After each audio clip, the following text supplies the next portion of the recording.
It's April 26th, and I'm Bailey Gardner. And I'm Jacob Latimer. Here with this year's 21st episode of the CCN. Today we'll get into some entertainment with What's the Rage with Gage and Cage, movie reviews with Kirsten and Drew, sports with Isaac Thatcher and Will Kyle.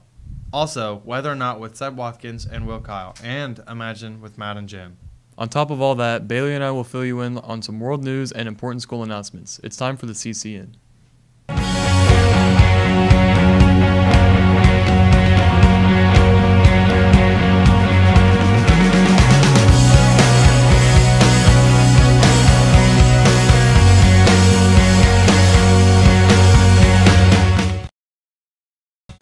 A gunman wearing only a jacket and carrying an AR-15 opened fire at a Waffle House in Nashville early on Sunday, killing 4 people and leaving the police searching for him and a motive. The shooter was charged with unlawful entry to the White House in July 2017, which brought him to the attention of the FBI, and his license to own firearms was revoked. The 4 guns he owned, including the AR-15, were given to his father by the authorities for safekeeping, and his father apparently gave them back to his son. This shooting also kept the conversation on gun control going, as the mayor of Nashville has made comments on gun reform. We are on location for this story in Miss Deep's class. Scientists are preparing to launch the world's first machine to clean up the planet's largest mass of ocean plastic.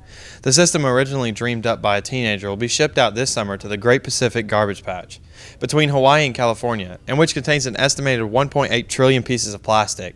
It will be the first ever attempt to tackle the patch since it was discovered in 1997. The experts believe the machine should be able to collect half of the debris in the patch, about 40,000 metric tons, within the first 5 years. In the past few weeks, they have been busy welding together giant tubes that will sit on the surface of the sea and form a skeleton of the machine, creating the largest floating barrier ever made. The Great Pacific Garbage Patch spans 617,763 square miles, more than twice the size of France, and contains at least 79,000 tons of plastic, research found last month. Most of it is made up of ghost gear, parts of abandoned and lost fishing gear such as nets and ropes, often from illegal fishing vessels.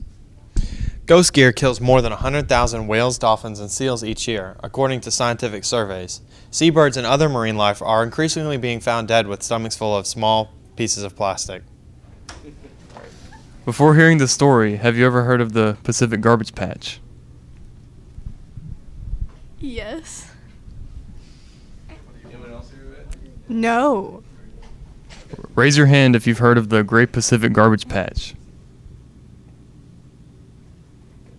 All right. If you haven't heard of it, raise your hand. Wow. Do you think the Great Pacific Garbage Patch is the biggest environmental issue, or are there other issues that should have our priority? Okay. I don't really know too much about the garbage patch thing, but I know that the deforestation issue is pretty big, and all the pollution that we put in the ocean in general, and also like offshore drilling for like shale is like really terrible for the environment. Good. I think it's a pretty big issue. It may not be the biggest, but I think there should be some things done to contribute to stopping it. So, what do you think the biggest priority should be, saving the fish or preparing for the future? By saving the fish, you are saving the future, because if all of the fish die because of all that pollution in the ocean, then that's going to completely disrupt that ecosystem. And also, a lot of people around here especially like eating fish. I don't know if y'all ever been to Red Lobster, but it's good. I think in the long run, preparing for the future is the better idea. Coming up, in honor of Autism Awareness Month, we talked to one of our school psychologists about what autism is, and someone who is on the autism spectrum about their experiences. Hi, I'm Parker Hara here with Miss Wolf, one of the school psychologists, and she's going to tell us a little bit about autism awareness.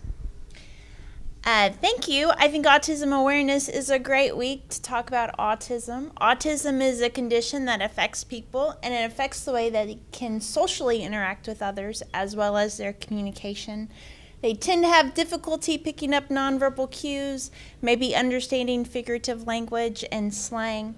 Additionally, people with autism tend to really like the routines, and if the routines are thrown, they tend to have a lot of difficulty with that. but they're pretty cool in that they become really interested, or people would say fixated, on very specific topics. And I know I've worked with kids who have been really interested in cars or trains, jungle, very specific animals, maybe state capitals, but they become like little experts on very specific topics. So sometimes living with autism can be difficult, and some people with autism would require a lot of support all their lives, where other people with autism may go on to college or get a job and have families. You might not even be aware, that they have struggled with that in the past. So overall, I think that people with autism tend to be really cool because they are very detail-oriented. Not a lot passes them. They pick up on all the details. And they tend to do really well at computers, and they go into science, typically things that are really structured and detailed, and they do really well with those things. So autism, very fascinating.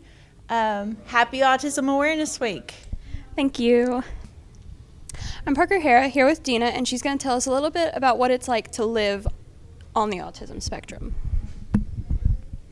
Hi, my name is Dina, and what a lot of people don't know about me, and we found this out too late in the year, is that I actually have Asperger's syndrome, which would explain a lot when I was younger.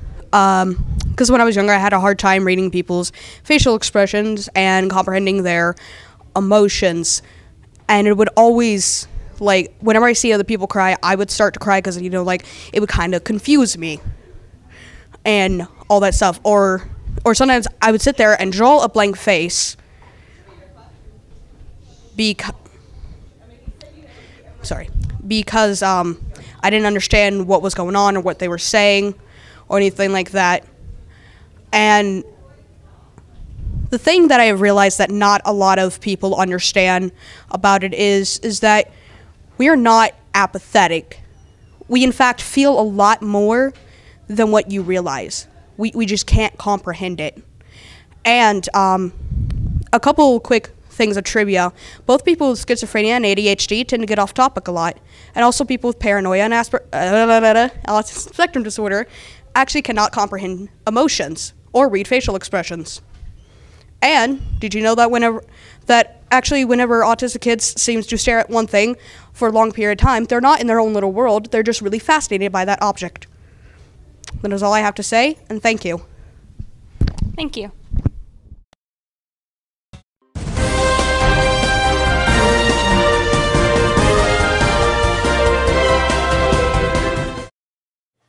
Hi, my name is Isaac. And I'm Will Kyle.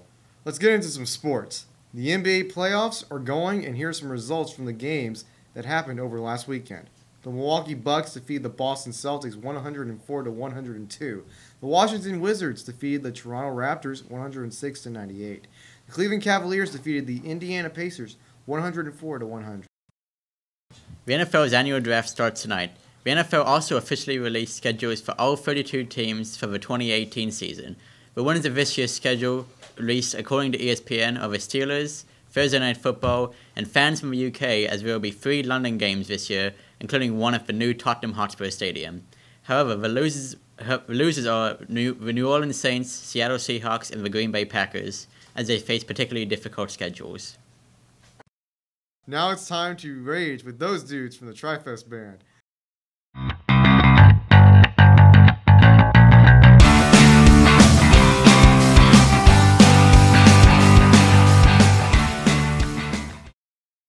Hey everybody, I'm Gage Johnson. And I'm Cage Hazelwood, and it's time for yet another What's the Rage with Gage and Cage. John Krasinski's A Quiet Place has finally reached #1 on the box office charts. A Quiet Place is directed by John Krasinski himself, who plays one of the 4 main characters in A Quiet Place. If you have no idea who John Krasinski is, he played Jim in The Office. And if you don't know what The Office is, what is wrong with you? Anyway, A Quiet Place follows John and his family, and they attempt to survive on the harsh earth that has been taken over by monsters that hunt by hearing with no vision. So far, the movie is doing pretty swell with a 95% on Rotten Tomatoes and an 8 out of 10 on IMDb. Some new music coming out this May includes Shinedown's new album, Attention Attention, which releases May 4th.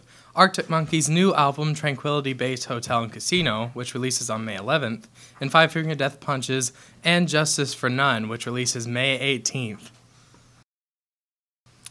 In other news, over the last weekend, Swedish superstar DJ Avicii died at the age of 28. Avicii is well known for his hits Hey Brother and Levels. He also collaborated with artists such as Coldplay. According to many reports, Avicii also had numerous health problems leading up to the time of death, but police are still unsure of what the cause of death actually is.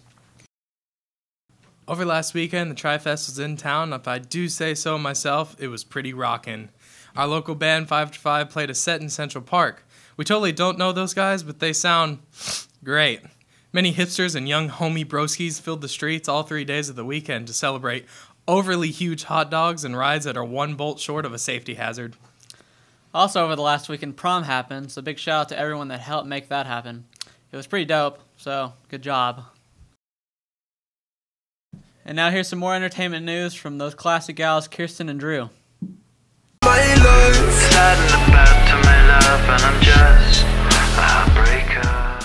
Hey, it's Kirsten. And Drew. And we went out to interview people on what movies they wanted to review. Yeah.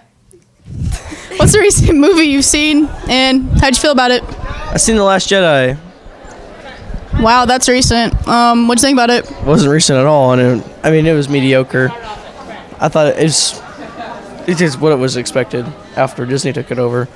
Coming for you, Disney. Where your dreams come true. No? Alright. Well, thanks, you, Gage. It was great. So, what is a recent movie that you've seen, and what were your thoughts on it? I saw The Greatest Showman, and it was pretty good. I liked the music. Thank you. So, what's a recent movie that you've seen, and what were your thoughts on it? Black Panther. It was a pretty okay movie, but I wouldn't suggest it to anybody. Thank you. What's a movie you've seen recently, about like a year ago, and how you feel about it? Well, I don't go to the movies very often, but I did see this awesome Lifetime movie. You know, it was really good, and I really enjoyed it. I think that Lifetime movies should get more credit because they're awesome, and you should go watch them. Well, you heard it here, folks. Thank you for tuning into this week's episode of the CCN. Stay tuned after our sign-off for information on how you can connect with us on Instagram, Twitter, and YouTube. As always, we'll be back next time letting you know what's going on in your world. Have a great day, County. I'm Jacob Latimer. And I'm Bailey Gardner, signing out. Here we go. Good job, guys.